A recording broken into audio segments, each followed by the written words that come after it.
This is Groundeffected. My name is in fact your dad, and in today's video we're going to be painting this model called Malice from Bulkamancers. How about that?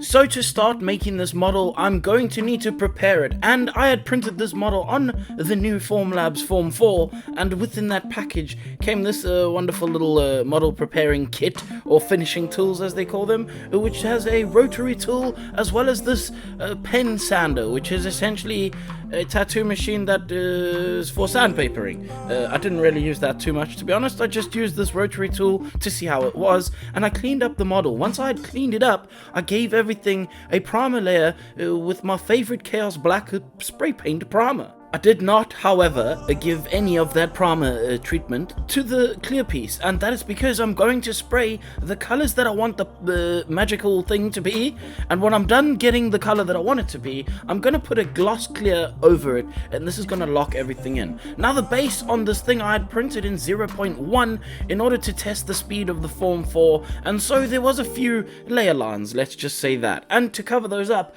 I used a Montana spray paint, which is a lot thicker, and as you can see, it's also a little bit shiny, but don't worry about that just yet, because a lot of the acrylic paints that we use are already matte. Particularly Vallejo Model Color has a very nice matte color to it. It didn't cover everything enough, so I used a matte varnish just to make sure it was a little bit matter and helps to catch all the edges, particularly because I'm going to be painting a rock feature, and this needs to be as rough as it can be to pick up as many little bits of fibers of the dry brushing that I'm going to do to it. The first layer of dry brushing, I used the exact same color of grey that I sprayed originally. I then went a little bit lighter with a neutral grey, which is essentially a flat grey, and then using deck tan, which is not flat in any way, shape or form, I then grabbed all the edges and some little scratches across the face of the rock itself. I also used a little bit of this Griff Charger Grey to go into the shadows, but I realized this was not quite the right time for this, so I moved on to adding a little bit of a light source onto this base, kind of coming from, I guess, the magical stuff around it. Then took some Drakenhof Nightshade and sprayed that on a very low pressure through my airbrush into the crevices on this base. After I'd done that, I could put these parts together and rejoice in completing a base. This video was sponsored by Bulkamancers. This is a Patreon over on the Patreon website, whereby you subscribe from as little as $14 a month. You can literally get up to 16 models in 1/8 scale, and they can be scaled up, of course. You can make them bigger, and some of them you can make them smaller too. They give you 4 new models every single month, as well as 1 to 2 bonus models each month too. You also get 4 models from a previous month, as well as 5 models from their welcome pack. And you get 50% discount on all their previously released models on their My Mini Factory and Cults 3D too. This is ridiculous. Check out them in the description. Please go and give them a follow, because they make amazing sculpts like this one in this video. And if you want this one, you should go and check out their Patreon. And now that the base is done, I can move on to working onto the character that is going to go on top of this base. And to work on this character, what I'm going to need to do now that everything's nice and dry is figure out how I'm going to hold these things. What I had figured that I was going to do was just glue the torso onto the lower portion of the hips, because this is going to make it easier for me to paint it. And I started to give it a zenithal highlight, which is essentially just white paint over the top of a black. It don't matter if you're going from the back or the front, as long as the light's coming from the top, it's essentially called a zenithal, but that's just being really pedantic. Don't worry about the names of things, except for this one, which is pinkle. This is the color between purple and pink, and it is the best way to start painting any skin tones, in my opinion. Of course, while you have the pieces out, you might as well paint other bits that are there while you wait for the pinkle to dry, and so I painted the scarf with just a flat red. I then used a Carabao Crimson to give a shadow to that scarf, and then put it aside so it can dry. Now, going back to the skin tones, I still have not got red ink in my shop, but I'm finding that this Blood Angels Red is actually a really good color to go with that pinkle and give you some shadows and complementary colors underneath your skin tones. Now moving on to bits that are not wet, I can quickly paint the shoulder pads black on the scarf. I'm doing this because it just makes sense to do this to save time while I wait for things to dry. I can use dark silver to do all of the metallic bits like these little buckles at the end of the scarf, as well as the spikes that are on the top of the scarf shoulder pad things as well. Yes, I glued those parts together as well to make it easier for me to hold them while I'm moving stuff around. Now I'm going to work on the skin tones, and I'm going to start out by using Rosy Flesh from Vallejo Paint's model color series, and I'm going to put this in my airbrush at about 50-50 with paint and water. The thinner it is, the more I'm going to have to build up the layers to get to the true color. However, this is going to help specifically for skin tones. I wouldn't necessarily do this for anything other than skin tones. I'm going to take some Orcish Dermis and spray that into the shadows and all the areas that bend, particularly the armpits and around the hip areas and underneath the buttocks. This is going to help to create the illusion that there is blood underneath the skin, because all these skin tone colors seem to be a little bit desaturated in my opinion.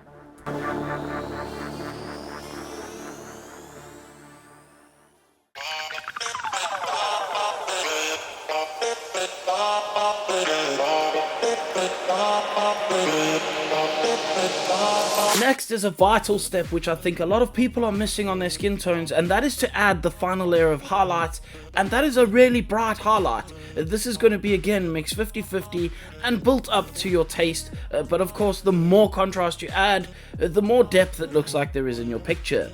And by picture what I mean is actually model, obviously. Now moving on to painting the stockings. These are painted with just a flat black, and my favorite black is Vallejo model color black, just because it's one of the blackest, nicest blacks I have used ever, to be totally honest. The next step after painting that black is to then give it a highlight, and I'm going to use a lighter grayish blue kind of color, because this is going to help to make it look still black, but also give it a slightly different tint to black, helping me to use black later on in other pieces if I need to. I'm going to use a grey over her little bandage thingies or whatever they are. I don't actually know what these things are, but I'm going to paint them with a grey, and after I've done painting them with grey, I'm going to use dark silver on the spikes to make them look like spikes, I guess.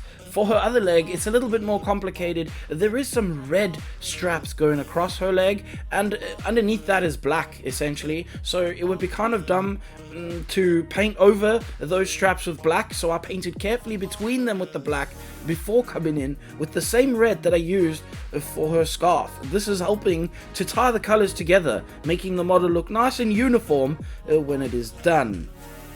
Next, I'm going to then start painting her suit, and her suit is essentially just black, the same way I painted the stock wings on her legs. And this is just by painting a solid black layer, and this is exactly one of the reasons why I like this particular black, because with a little bit of water, it just thins down and just rolls off the brush so nicely. Then taking that uniform grey color that's slightly blue, I sprayed that very carefully, trying to avoid hitting the skin, and just to give a slight highlight. I then took the grey that I had used originally to paint those weird little bandages on her legs, used the exact same grey to paint the same bandage things, except for this time they look like straps. These are on her chest. I then glued the spinal thing onto her back, and then painted her chest. As you can tell, I left this part out because this red, or any red, will cover a lot better over the top of a skin tone than it would ever cover over black.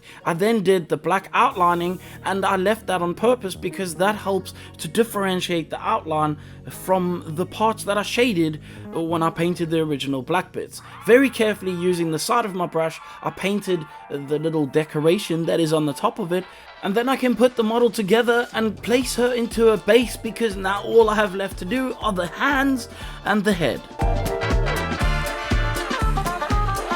And the hands are pretty easy, to be honest. I painted them black and then sprayed Luftwaffe over the top of them to give them a slight tint so they weren't just solidly black, and then used that same flat red I used for the scarf and just painted that, literally on all the trimming that needed to be painted, and then used grey around the edges, and the fingertips are painted black, and I used a gloss coat over the top of them later on. There is a little bit of detailing on the back of the hand as well. I then placed these parts into their place, and then moved on to the head of this model, and that was pretty simple. And I needed to paint the bandages across her face. This I used black, obviously, and then I used deck tan to paint the hair.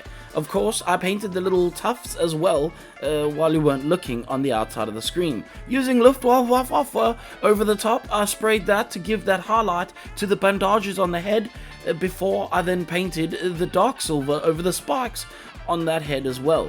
Now I'm going to use Griff Charger Grey and spray that into the shadows of the hair. You can see the tufts that I spoke about, that I sprayed them while they were on to help make the shadows sit where they needed to sit. I also used that to make some makeup on her eyes, and I also took the brush to her eyes as well to paint on the outside of the eyes to just create a little bit of a darker makeup feel.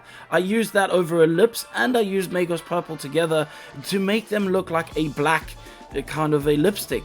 I then used black over the nice little eyeliner portion of her eyes, and then painted the insides with that grey again, because her eyes are actually not white. The whites of her eyes are not white, so I made them not white. I used deck tan to make the pupils, and then I took this scarlet blood and painted that over that deck tan dot. I added a little black dot to the center of them, and I then glued in the hair pieces, and I was able to then give them a nice highlight edge, because that's what hair needs, and then put that onto the model and call this model done.